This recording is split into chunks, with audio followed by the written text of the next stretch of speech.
Hi, I'm Mark Stevens, member of Okie Lug, and this is my creation, the Brickworld. It's my tribute to the Biltmore house, the Biltmore estate in Asheville, North Carolina. Originally, I just started building it because I loved the house and I thought there's some great architectural features, and I built the entryway, and then I sent them a picture of it, and they invited me down to show it to them.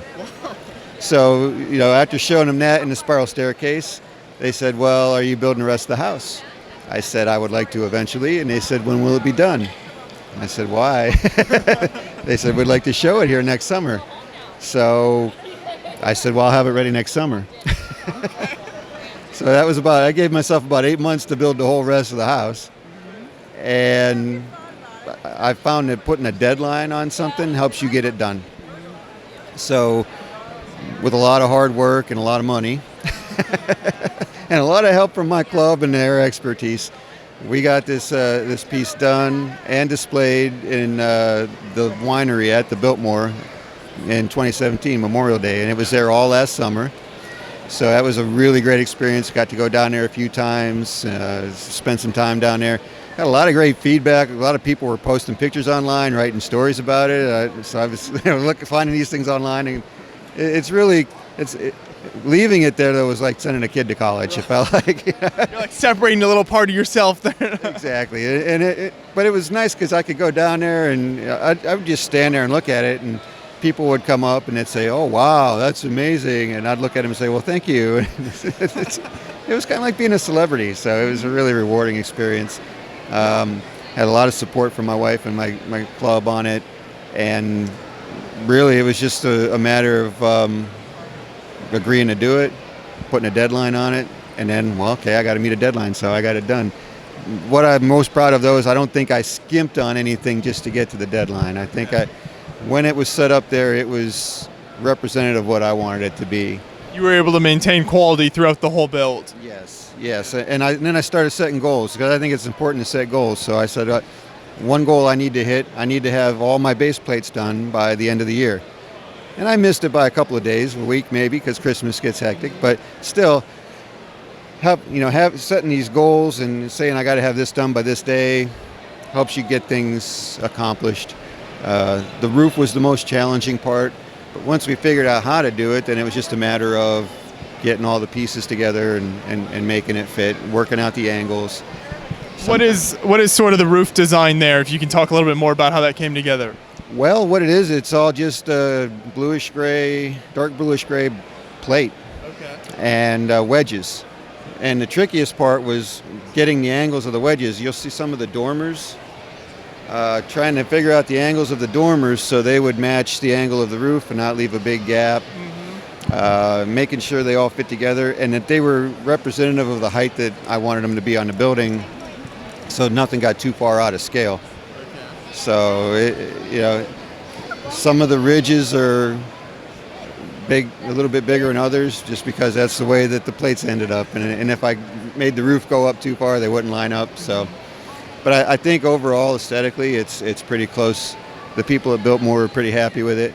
And what was really fun was watching people that see the house every day come along and say, "Oh, you built the curved wall. Oh, you got that in there. Oh, you got this." So they, things that they see all the time, and they were happy to see it represented on the Lego. So, how did you decide what scale to build this at?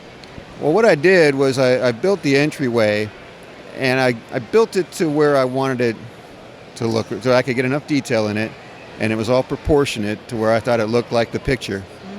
Okay, so once I had that, everything else, I had a good footprint of the house, so I could measure my entryway on the footprint, and, well, if that's 40 studs, this one here should be 32 studs, and this one here should be 20 studs, and kept it as close to that as I could, but still getting all the features in. The arches were a challenge over on the left side of the house because I don't know if you noticed, nothing on this house is symmetrical. There's not a lot of easy shapes in this building. No, but it also gave me a little license. Since nothing is symmetrical, I had a little license to scooch something a little bit closer, a little bit farther away. And it's funny too, is when we started, they wanted us to fit this in a 5-foot table. And I actually built one half the size, an entryway half the size, just to see what it would look like and if it was. And I said, you know, if I would have built that first, I'd have been happy with it.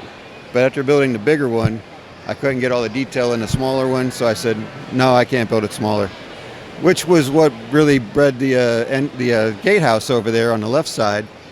That was also part of our display down there last summer, because that was fit into the area that they wanted. They wanted a 5-foot display, and that's a little bit smaller. So they came up with that idea, and we built that for them as well.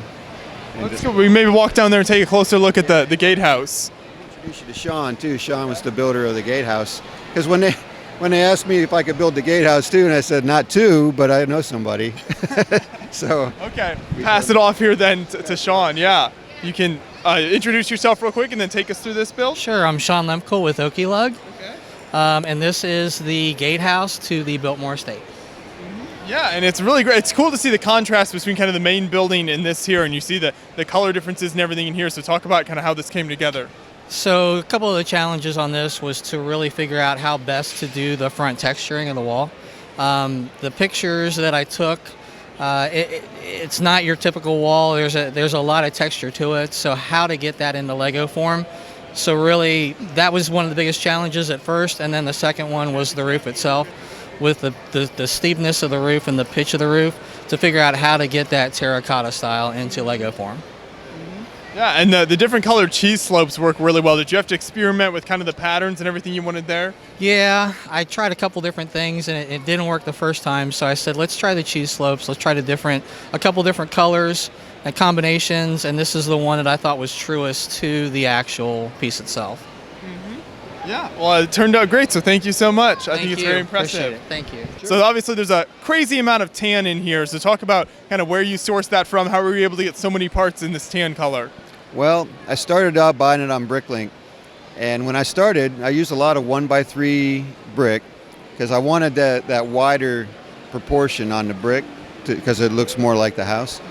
And it was also a little bit lighter because the whole thing probably weighs about 400 pounds. So as I started buying the 1x3 brick, when I first started, they were 5 cents each on Bricklink, and by the time I was done, they were 7 cents each on Bricklink because I'd driven the price up by cornering the market. These little 1x2 dark gray or dark tan door rails, I think they call them. I probably own more of those than anybody in the world because if you look at the house, they're everywhere. And I would be on Bricklink saying, okay, you got 50 of them, I'll take all of those, and what else do you have that I could to save on shipping a little bit? And that was kind of the way I did it. The club was a great resource for the roof. I think probably 80 to 90% of my roof plates came from the club stock, which I reimbursed them for because I wanted to own this myself. But I do show it with the club. And then and one other feature you might want to notice is the light. You get to see the lighting in the spiral staircase. One of the things I had to decide, you see most of the windows are palisade brick to look like curtains. But I wanted something special because the windows in the spiral staircase are leaded glass. So I bought 1x2 translucent plate and built walls, and then I turned them on their side. And to make that, just to get that effect, just buying them on Bricklink cost me about $350 more than just making them out of Palisades plates, because I did the dining hall too. So once I did that, I said, well, now I have to light it up just to make it pay off. Right, yeah, the lighting always adds that extra cool effect to the build. Right, and since then I bought at this show some more lights that I'm going to install when I take it apart. So next time I show it, it'll be even a little bit more grand and little more entertaining. Yeah. Well, it certainly turned out impressive. Both parts of the build here, it's so great, and I appreciate you taking us through the whole thing. Thank you.